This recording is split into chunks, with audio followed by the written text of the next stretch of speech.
my name is Anna, and this is Marina, and this is Talia, and we are the group that chose Mount Lookout. And so, like Kirk mentioned earlier, he gave us 5 different neighborhoods to choose from, and so we went into all those different neighborhoods and just executed the culture, prayed through them, and we felt like the Spirit was leading us to Mount Lookout. And so we spent these 6 weeks just going to Mount Lookout, getting to know people, building relationships, and looking at how we would plant a church there.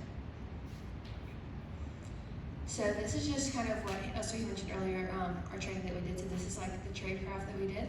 And so we did training beforehand, and we did some more when we arrived, and just kind of went through these things and just kind of learned like what it would be like to live life as a missionary and living life on mission. And so learning these things, and this is also what we will be talking about and walking through in our presentation. So the first thing we went through in our training was mapping. Mapping is a visual reference guide that conveys social, geographical, and spiritual importance in a given region. It helps to better understand like the elements of the area. So, this is a map of where Mount Lookout is in relation to Cincinnati as a whole. It's near Hyde Park. So that was just a visual representation of where Mount Lookout is within Cincinnati. So the first type of mapping that we're going to go over is geographical mapping. It includes the physical characteristics of a given area. So some of the landmarks we found that serve as a community focal point is Mount Lookout Tavern.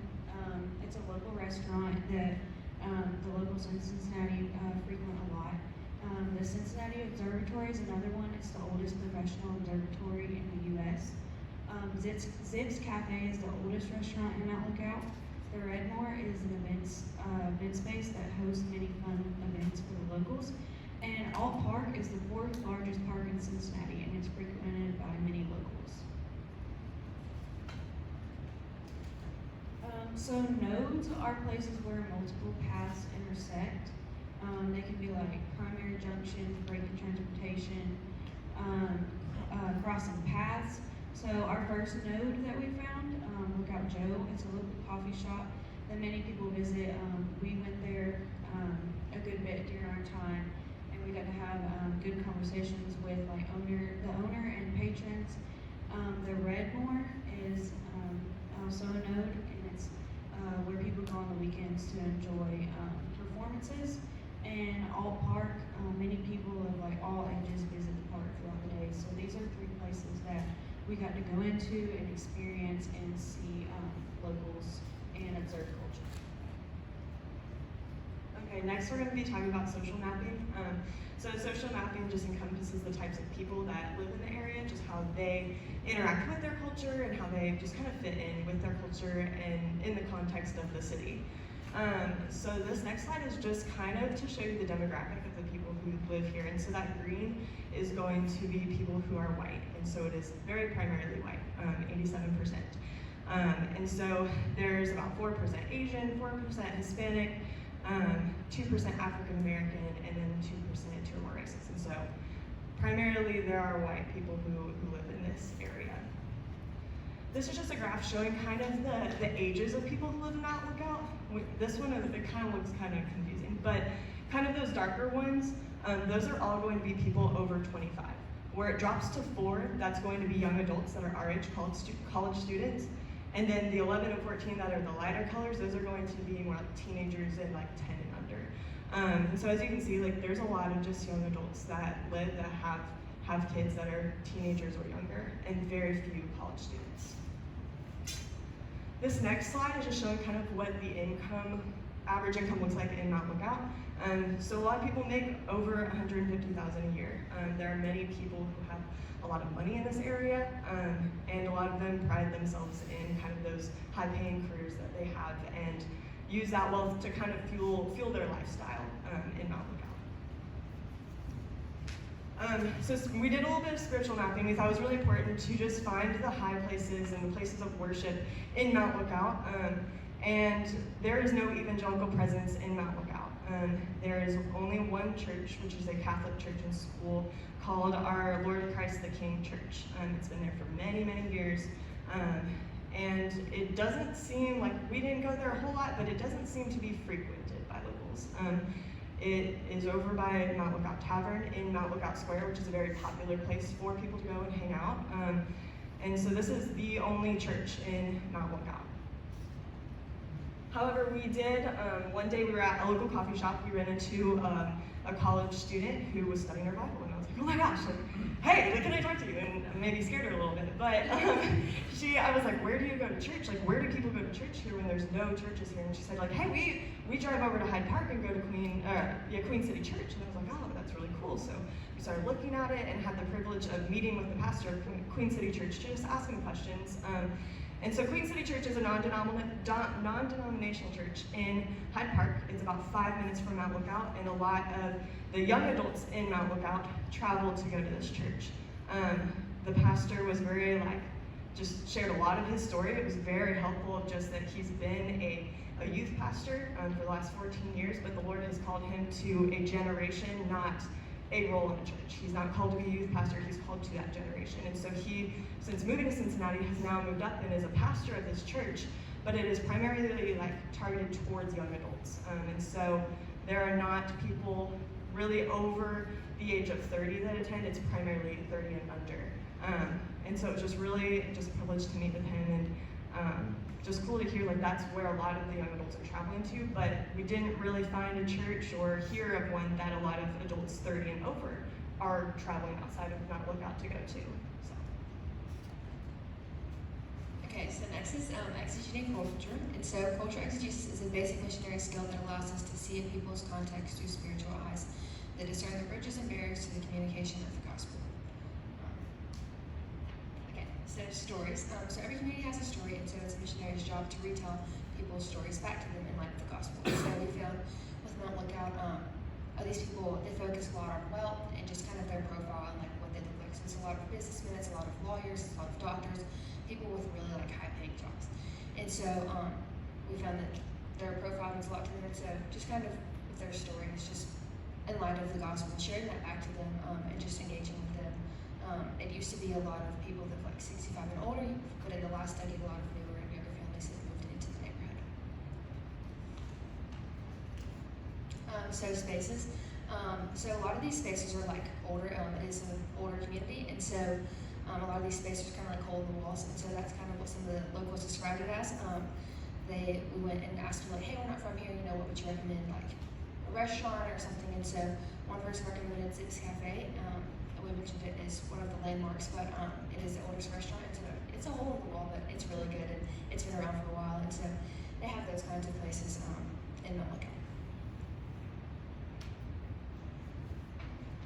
So I'm going to talk about some idols that we noticed in Mount Lookout, and so just kind of as we were going in and just looking of what do the people care about that is getting in their way of knowing God. And so we kind of identified 4 major things that all kind of relate to each other. So the first thing that we were looking at is lifestyle. A lot of people in Mount Lookout want to live this very just elaborate life, have this big house, have these perfect children, go to the best schools, have all this money, have all the things. It's just this lifestyle that they have to build up and then maintain. And so a lot of people care a lot about their image, what people see of them, and what kind of just holding up this facade, which I think we've all been there, and that's super exhausting, and it keeps you from worshiping the one true God. The next thing that we noticed was an idol as a career. A lot of people care a lot about just having this high-paying job, this important job. You can work up the ladder. You have this big role in this big company. That's just kind of a huge idol for them. So a lot of people in Mount Lookout, there's not a lot of businesses like that, so they travel to mainly Hyde Park, but other neighborhoods in the area to just have these nice jobs that are showy. And then education is a big one of just an importance of wanting their children to be educated, them being educated, but really just having that education so they can get that career. And then the biggest one that I think we found, which relates to just all of these idols, is wealth. You gotta have the big, career to have all the money, and you have to have all the money to send your kids to the school, and you have to have the money to hold this facade and this lifestyle, and it's just a vicious cycle. And so there's a lot of just greediness, and we have to have this money, this amount of money, we have to make, this certain wages. And so wealth is just something that seems to be a big idol and something that they just pride themselves in having. And so some of the conflict we noticed was gentrification, and so like Anna had mentioned, a lot of people that we talked to, they were saying, okay, like a decade ago, that it was really over just like 65 years old and up that lived in Mount Lookout. And so in the last decade, a lot of younger families have moved in. And so there's kind of this conflict between the older folks that still live there and want to uphold like the rich history of Mount Lookout versus the young families coming in and, you know, not really wanting to uphold that culture. And so that also kind of plays into the wealth of like, you know, these newer families have these, you know, big jobs and they're super wealthy, and then, you know, the older generation isn't as wealthy, and so it's kind of a like, oh, we're better than these people because we have more money. And so these two types of people really just don't interact with each other. They don't really come together. There's not community between them, and almost conflict and tension between the two is kind of what we noticed just being up there and talking with people.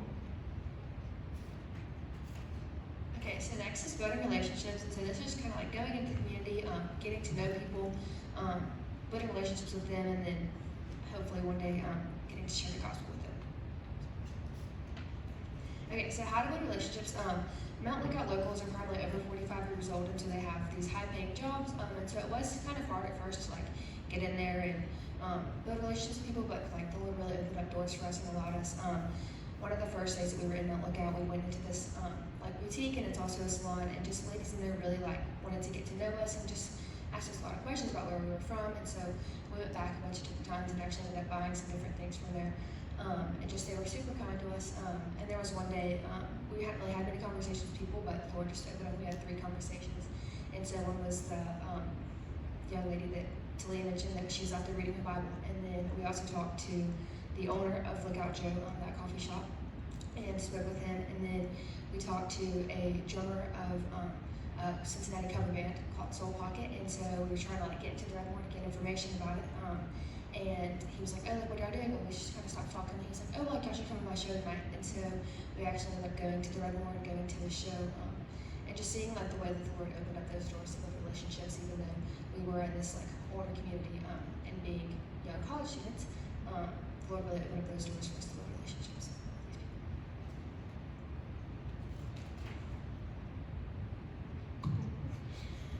So next we observe persons of peace after like getting to know the community. A person of peace is someone or a group of sovereignly prepared people that God has prepared to receive the gospel. So as Anna mentioned, we were able to talk to like 2 different people. One was a business owner, Tracy Blender. She's the owner of Total Eclipse Boutique, and we were able to talk to her and the other ladies in that shop and just get to know them. We went in there several times. Like Anna said, we were able to like buy some things from them and just really get to know them and talk to them. And then Albert Lee Jr. is the drummer of the Cincinnati cover band Soul Pocket. And Anna and Talia were able to go to the show, experience that, and we were able to have like a good conversation with him about, 15 or 20 minutes, like just happening to be looking at the Redmore as like a possible church plant place. We ran into him because he was also trying to get in there and get ready for a show. So we were just able to have a really good conversation with him, and that led to us being invited to the show. So we also went through engaging tribes within Mount Lookout. A tribe is a primary social unity to which a person may belong. It has rules, structure, leadership, and goals. So a big tribe in Mount Lookout is the local shop owner community. They know each other well and support one another. There are a lot of shops in the main part of Mount Lookout Square. Most of them don't live in Mount Lookout, they travel to Mount Lookout, but like they are all like, they're very small shops that support each other. Another tribe we encountered is the youth community. There are many families that move to the area, and the children attend the Kilgore School or the Ursula Villa School. Those are like the private Catholic schools within the area. The business people community is another one. They have high-paying jobs, and are either married or not married with no children.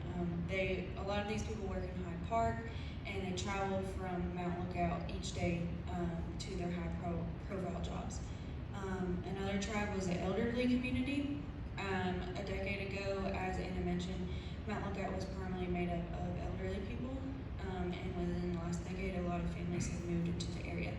And then lastly, there's a family community, and like I said, families began to move into the area, and they are drawn in by the school options and the safety, and also the convenience of Hyde Park being nearby. Okay, so contextualization is a translation of the gospel from one culture to another. And so it's just kind of the idea of like, okay, you're coming from, for us, we're coming from Alabama, Texas. And so an Alabama or Texas church is not going to work in a Cincinnati church, or not a Cincinnati church, in the Cincinnati area. And so kind of contextualizing and seeing like, okay, what works, what is going to work for this community. And so in Mount Lookout, and just kind of Cincinnati as a whole, there's a Catholic underpinning. And so a lot of people have Catholic backgrounds. And so we talked to a couple of different pastors, and they told us that they've included like Catholic underpinnings in their services, but that are still biblically sound, but they include them in these to give like people that grew up with a Catholic background that gives some comfort. Another thing would be location. So people in Cincinnati care a lot about where you're from. We were meeting with that pastor from Queen City Church, and he said he spent 9 months like just building relationships and trying to get to know people, and he texted everybody in his phone and asked, anybody in Cincinnati, and so he was like, okay, can you introduce me to them? And so he spent 9 months just meeting with people, and at the end of the meeting, he would say, okay, like, I'm not asking you to come to my church, I'm not asking you to give me any money, not anything, but will you just introduce me to one other person in the city that you feel like I need to know? And so he spent 9 months doing that. And so he also told us that people from Cincinnati ask you, where are you from? And where did you go to school? And so when they're asking you that, they're not asking about your college, they're asking about your high school. Because by knowing where you went to high school, they can tell a lot about where you're from and everything, a lot about you. And so with relationships, just meet as many people as you can and have them introduce you like he did. He said that was super beneficial, and they had a lot of people on their lunch day. And so telling our story back to them, many people in Mount Lookout seek comfort in their wealth and their image, and so that's where they place their identity. And so just kind of showing like that's not all that there is to life, there is so much more. So we also explored some alternative paths in Mount Lookout. These are avenues through which a missionary can live out their mission practically, relationally, and in a way that is more closely aligned with the lives of people that you reach. So we came up with 2 alternative paths in Mount Lookout, and the first is to start a business. It's a great way to get involved in the community and meet locals. It's a great way to build relationships and make connections, and then you can begin sharing the gospel with the people you have made connections with. And then another great way to immerse yourself into Mount Lookout is to be a local.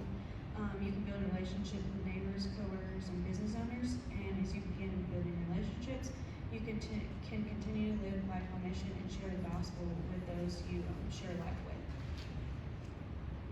Okay, so the next one is protecting indigeneity, and so indigenous churches are fellowships that are native to the local soil, but they can grow, thrive, and reproduce. Okay, so protecting indigeneity in Mount Lookout, and so when you go into Mount Lookout, it's very much like a small town feel, and so people in Mount Lookout take a lot of pride in the small town feel. They don't want it to change, they want it to stay like this, and so it has been like this since 1870. It was originally home to a small village called, or named Delta, and they really put a lot of pride into the area, especially like Mount Lookout Square. That's really kind of what gives you the small town feel. There's like a vet, like a medical thing for vets, whatever, an animal hospital, or sorry, it's like an animal hospital. There's a coffee shop we can talk about, many different restaurants. There's the salon. There's all sorts of different things in that area, and so it really gives it that small town feel. And so they care a lot about that, and they put a lot of pride into that. And so, and then one observer described it as a bit of heaven fell down from heaven, and they called it a lookout. And so it really means a lot to them, and they put a lot of pride and care into that. So the last thing we're going to talk about is just kind of just how you would plant the church in Mount Lookout. And we didn't want to just come and give a presentation and just not have like a plan. And so just through prayer, I think we really just felt the Spirit leading to like these specific steps, whether or not those are followed or anything happens with them. But I just think it was really just the Lord saying like, hey, like this is where I think you should go. This I think is what you should present. And so I hope that this is helpful to y'all. And so the first thing is we just don't think that you should rent a church building and say, hey, come to my church.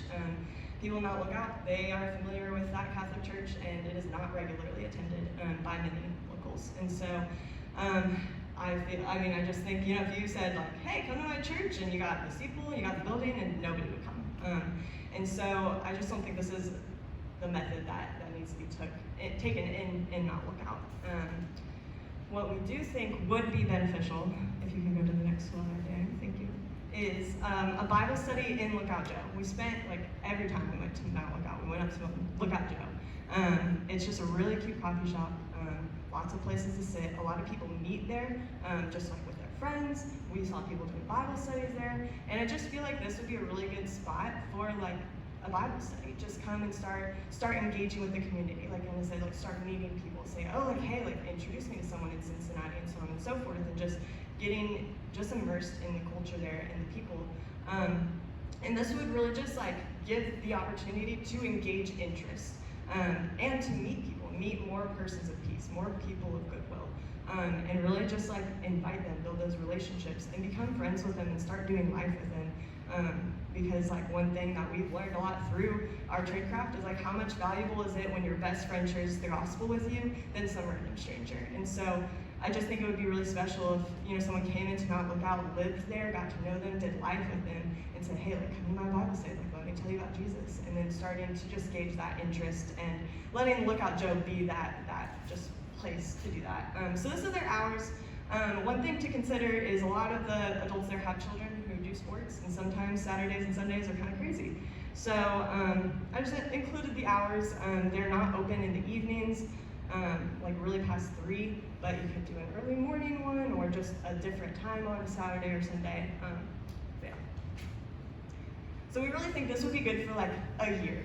Just meeting consistently every week, same time at Lookout Joe, engaging the community, and just sharing the good news of Jesus, just getting in the Word, gauging interest, building those relationships. And we think that would just be a great thing to do for that first year. There is a possibility, talk to Kirk Kirkland down here, of GenSend possibly helping with this church plant. That would be super cool and awesome, and I would love to just see GenSend of 2024 be able to come and help with the new Mount Lookout Church. That would be such a blessing, but that is definitely a possibility. And so after, the church is kind of growing, or this Bible study is growing, and you're running out of room in Lookout Joe and all this stuff, we just really felt the Lord calling us to say, make Red more an option. We just felt super drawn to it. I had several people not working on this project with us be like, oh, what about that event space? And so we loved going there. It was a really cool space. And so we think that this would be a good place for the church to move into once it kind of grows and gets a little bigger. So these are some pictures of it. You can see they have a stage, they have lighting, sound equipment. It's super cute, and lots of space to be in there. So as you can see, this is kind of Google Maps of it. It is 2 buildings down from Mount Lookout, or from Lookout Joe. So you have Lookout Joe, a building, the Redmore. That space in the middle is parking. It is free on Sundays, every Sunday. So you do not have to pay for parking on Sundays in that middle spot, and there's lots of places to park around it. And so it has, like I said, the large stage, the lighting options, they have cordless mics, they have audio and visual equipment, the parking, and then you can fit 225 guests, but 440 people max. I kind of browsed I emailed them, I was like, how much is it to rent this space? And they just really never got back to me. But with the wedding package of including everything, it's $700. But that includes food, the bar, all that stuff. And so I was just trying to, gauge, okay, how much is this gonna be when we don't need the bar, we don't need the kitchen, we don't need wait staff. So it would definitely be cheaper than that. And I really wish I had a number to give y'all, but unfortunately I do not. But that's our presentation. That's kind of what we've been doing over the last 6 weeks, is just getting in the culture and just talking to people. And I think we had just so much fun. I think day 1 it was really overwhelming to hear Kirk explain this, and it became just very doable, and I I think the Lord just gave us just a joy and excitement to be in His neighborhood. So, yeah. Now Lookout specific questions, which I think that at the end was incredibly helpful, by the way, incredibly helpful. I just have a comment because my daughter lived in Mount Lookout for 4 years. So she had 5 neighbors that she interacted with, and 4 of them were older couples. And exactly what you said, it was kind of like they were standoffish toward her because you're this young person coming in here. And we lived here our whole life, and she was able to become friends with them over time, but it took a while, because they more or less like, yeah, you're gonna move away, we don't. But anyway, but she did move away though. Yeah. All right. But anyway, that was very intuitive. You guys pick up on it. Thank you. Mount Lookout questions? Did you see anybody in need? Like physical needs, things? We really didn't. We talked about that, and we're really trying to rack our brains of what are the needs of the community, and we just didn't. There was not a lot of homeless people or people that were not doing well. Very, very wealthy community. Yeah, I mean, so give us, you lived on the west, these guys lived, the girls lived here, guys lived in, what, do you consider that Lower Price Hill, East Price Hill, the Incline District? They went to a church in Mount Auburn, they went to a church in Anderson Township, so they've got a really wide west side to east side swath of 6 weeks of experience. So just talk through, what are the different peoples that you've experienced, and I hear something continually, but I'd love to hear it from your perspective. Who are these people, and why are they different? From west side to the different people groups you've interacted with, and tell us specifically, like Mount Lookout, why did you say, let's have Mount Lookout Church? What was it that drew you? What was the Spirit saying to you about Mount Lookout Church? I think I feel like the Lord really placed on my heart, and I was like, oh, I don't know, why, and so we went and we figured out why. But I think, even with Queen City Church being so close, and that's tailored to young adults, I feel like there's a lot of things tailored to young people and children. I just really think there's a lack of just, the gospel being shared with people over the age of 30 in that community. And so I think my heart is these parents aren't being discipled, and then they can't lead their children well. And so I think that's, I don't know if that answers your Yes, question. it does. It does. There's a gap that's missing. Yes. Big gap that's missing. Yeah. What? Oh, sorry. It's very judgmental. If you come in there and you don't make $300,000 a year, are they not receptive to you if you're not on their level? Yeah, so I feel like I could assume yes. I think there was a lot of pushback, a lot of the older, when I say older, I mean 25 and up, not really that old, 30 and up. They really didn't want to interact with us. We were not we were too young, right? And so, and I guess that was true for just all the people there. They just didn't want to interact with us. So I am not a 30-some person making not as much as another 30-some person. So I can't really say from personal experience, but from the age difference, it was hard. It was a big barrier of us being able to go. So I don't know for sure since I'm not 30, but yeah. I didn't mean 30-year-olds were old. I was talking. That's not what I meant.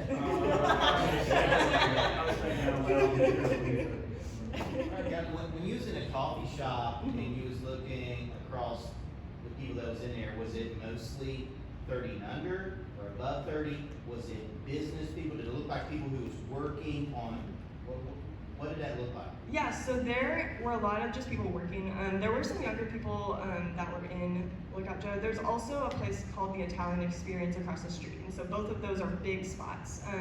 And it is people 30 and up working on their laptops, doing work.